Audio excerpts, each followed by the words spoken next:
Pendidikan Agama Kristen dan Budi Pekerti kelas 8 bab 1 pertemuan pertama SMP Guru Mapel Salomi Teni Orianci Saldika. Selamat pagi anak-anak, bertemu lagi dengan Bu Teni dalam pembelajaran hari ini. Mari kita berdoa, tetapi sebelumnya kita akan sama-sama menyanyikan sebuah pujian yang mampu menguatkan kita.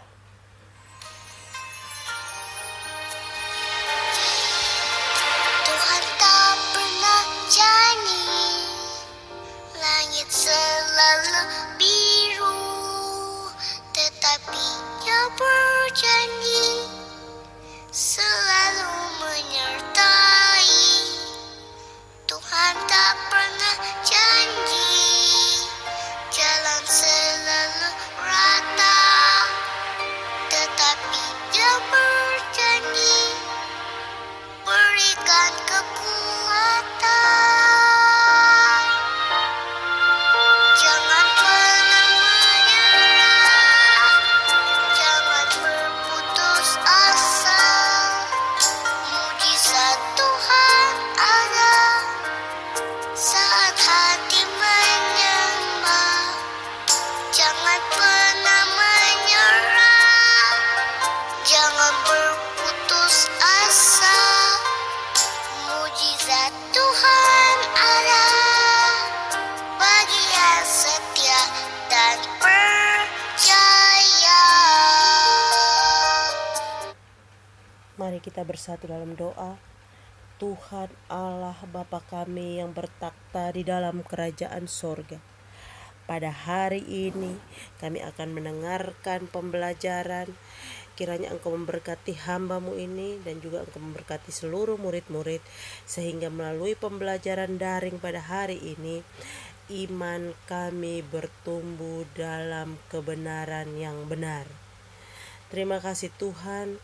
Kiranya Engkau memberkati pemerintah dan seluruh aparat yang Tuhan percayakan di dalam menangani COVID-19, supaya kami dapat kembali berkumpul di sekolah bersama-sama, belajar, bersosialisasi, dan juga terus bertumbuh bersama-sama dengan teman-teman kami. Terima kasih Tuhan, dari awal sampai akhir pembelajaran ini kami hanya pertaruhkan di dalam tangan pengasihan-Mu saja Bapa. Di dalam nama anak-Mu Yesus Kristus kami telah berdoa. Amin. Anak-anak, jangan lupa untuk absen dan juga terus memperhatikan pembelajaran ini. Apa itu iman? Mari kita belajar tentang iman melalui beberapa cerita yang dapat kamu perhatikan di link yang sudah Bu Teni taruh di layar ini. Kamu dapat membacanya, begitu banyak kesaksian-kesaksian yang mereka berikan tentang keimanan mereka. Selamat membaca untuk menambah pengetahuan kalian. Dokter bilang sakit mataku tidak bisa sembuh, tapi Yesus bilang bisa. Salah satu kesaksian yang akan kita dengarkan bersama-sama. Waktu kelas 1 SMP akhir, saya baru menerima Yesus. Dan awal kelas 2 SMP saya sakit mata. Awalnya sakit mata biasa. Saya tidak masuk sekolah dan terus main PlayStation di rumah. Sehingga sakit mata saya tidak sembuh-sembuh sampai 1 minggu, dan akhirnya saya sakit panas. Lalu ke dokter, namun sekalian saya minta obat mata. Setelah 2 minggu sakit mata saya belum sembuh juga. Akhirnya ke dokter spesialis mata. Ternyata obat dari dokter spesialis mata ini tidak memberi efek, sehingga saya kembali pada obat dari dokter umum. Sampai hampir 3 bulan saya menggunakan obat tersebut. Setelah memakai obat itu akan terasa lebih baik. tetapi tidak seberapa lama, terutama waktu malam hari, penyakit mataku kambuh. Serasa dicabik-cabik. Lampu seluruh rumah kumatikan dan aku pun menangis serta berteriak, "Tuhan Yesus, tolong aku." Aku masih belum pandai berdoa waktu itu. Lalu aku beritahu oleh gembalaku, seorang dokter temannya yang sekolah di Jerman. Dokter itu terkejut waktu ku beritahu kalau aku telah menggunakan obat itu hampir 3 bulan. Karena obat itu obat keras, seharusnya mataku sudah buta. Bukan berita indah yang ku dapat. Kata dokter itu, aku alergi mata. Tidak bisa makan ikan laut, ayam potong, bahkan ayam McD yang enak itu tidak boleh. Setiap malam aku selalu menderita, sampai hampir putus asa. Setahun kemudian, seorang tidak dikenal mengajak keluargaku persekutuan di seafood restoran.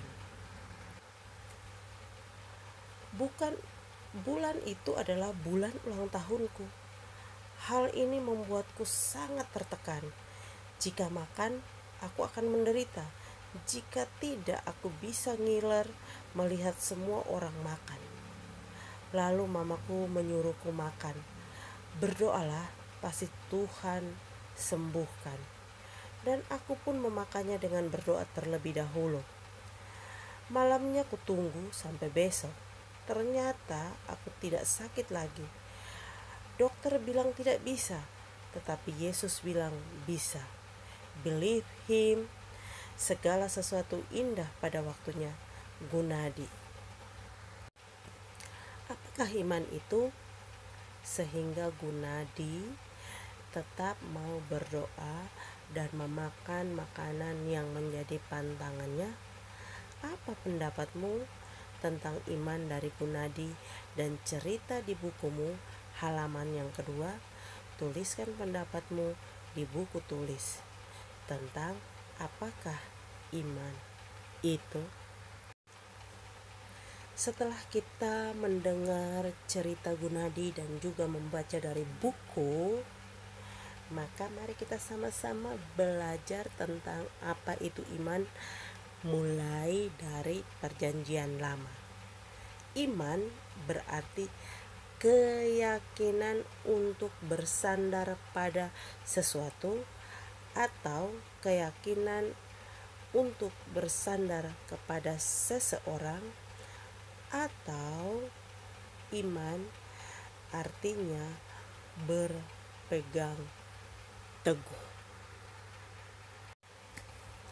Nah, mari kita mengenal bahasa Perjanjian Lama, yaitu bahasa Ibrani.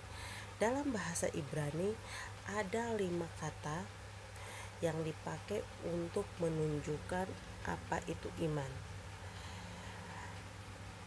Kata-kata yang ada di dalam bukumu silahkan kamu perhatikan. Yang pertama adalah emunah, yang artinya setia. Yang kedua adalah kal, artinya teguh, mapan. Yang ketiga adalah aman, memegang teguh janji. Yang keempat adalah batak, bersandar kepada. Dan yang kelima adalah ehasa, yang berarti berlindung kepada. Mari kita perhatikan sama-sama bahwa iman bukan hal yang dapat dilihat secara fisik. Yang kedua, iman selalu berkaitan dengan Tuhan Allah. Dan yang ketiga, aspek iman tidak dapat dipisahkan dari rasa percaya. Kata emunah dalam Perjanjian Lama atau kitab PL yang dituliskan di dalam kitab Habakuk ingin menjelaskan kepada kita bahwa iman itu sama dengan percaya sama dengan setia. Kesetiaan yang harus ditunjukkan dari orang yang mengharapkan sesuatu dengan ketetapan hati, barulah Tuhan akan bertindak. Karena itu, Nabi Habakuk memberi contoh dengan 3 pohon yang dapat di Israel, yang dekat dengan orang-orang Israel, untuk menggambarkan tentang bagaimana itu iman. Yang pertama adalah pohon anggur. Yang kedua adalah pohon ara dan pohon zaitun. Nah, ada beberapa pertanyaan yang harus kalian jawab. Yang pertama, mengapa ketiga pohon ini yang dapat mewakili keimanan bangsa Israel? 2. Tuliskan ciri-ciri setiap pohon pada pertemuan pertama ini. 3. Tuliskan manfaat dari ketiga pohon ini. 4. Simbol-simbol apa yang ditunjukkan oleh ketiga pohon ini yang berhubungan dengan iman. 5. Apakah simbol-simbol itu masih berlaku di zaman ini? Mengapa? Tuliskan jawabannya di buku tulis agama dengan warna sampul yang sudah Bu Teni bagikan masing-masing setiap kelas, dan tunggu instruksi selanjutnya di akhir dari video ini.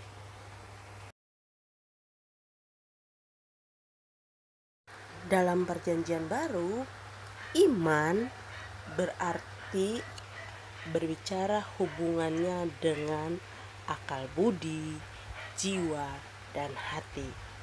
Kenapa? Dari ketiga hal ini artinya bahwa ada berpegang teguh pada firman Tuhan atau berpengharapan kepada janji Tuhan. Bahasa Perjanjian Baru adalah bahasa Yunani, sehingga kita harus tahu beberapa kata yang dipakai di dalam bahasa Perjanjian Baru untuk menunjukkan apa itu iman. Kata dasarnya yaitu dari kata peito.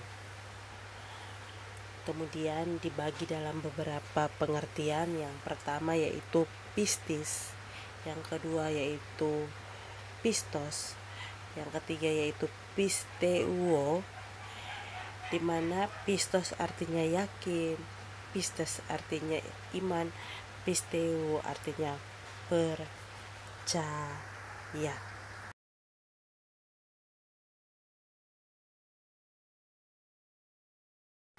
Kita akan belajar dari beberapa tokoh Alkitab.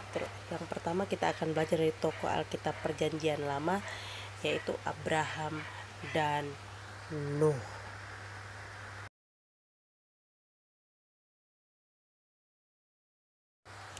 Kita juga akan belajar dari tokoh Alkitab Perjanjian Baru. Yang pertama yaitu Yesus menyembuhkan anak perempuan Kanaan. Yang kedua, Yesus menyembuhkan hamba seorang perwira Romawi. Jawablah beberapa pertanyaan ini. 1. Carikan dan baca ayat Alkitab yang menuliskan tentang masing-masing gambar tersebut. 2. Bagaimana mereka memperoleh iman mereka? 3. Bagaimana mereka bertumbuh dalam imannya? Bagaimana mereka memelihara imannya? Yang keempat, mengapa mereka ditunjuk sebagai teladan iman? Yang kelima, sikap apa yang mereka tunjukkan dalam membuktikan kalau itu merupakan iman yang mereka yakini? Anak-anak, coba perhatikan gambar di slide ini. Biji sesawi. Kalian silakan cari di Google juga. Nah, Mengapa biji sesawi digunakan sebagai takaran iman dalam Matius 17 ayat 20 dan Lukas 17 ayat 6? Apa jawab kalian? Mari kita belajar dari Alkitab tentang iman. Bacalah ayat-ayat di bawah ini dan buatlah sebuah cerita yang beruntun dari ayat demi ayat. Apa itu beruntun? Artinya dituliskan secara tahap demi tahap sehingga cerita itu menjadi satu, menyambung dan jelas. Mari kita mulai dari Ibrani 11 ayat 1, Ibrani 11 ayat 6, Galatia 2 ayat 16, Efesus 2 ayat 8 sampai 9, dan Yudas 1 ayat yang ketiga.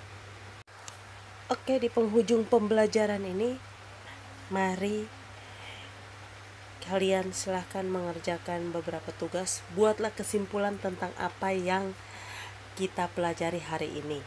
Semua pertanyaan dalam slide ini harus dijawab di buku tulis, buku tugas agama, kemudian dikirim ke email Bu Teni, nanti akan Bu Teni kasih. Dan Tuhan Yesus memberkati kita semua. Mari kita berdoa. Silahkan berdoa di rumah kalian masing-masing. Semoga pembelajaran ini membuat kalian benar-benar mengerti tentang apa itu iman. Sampai bertemu di pertemuan kedua minggu depan. Jangan lupa bagikan video pembelajaran ini dan subscribe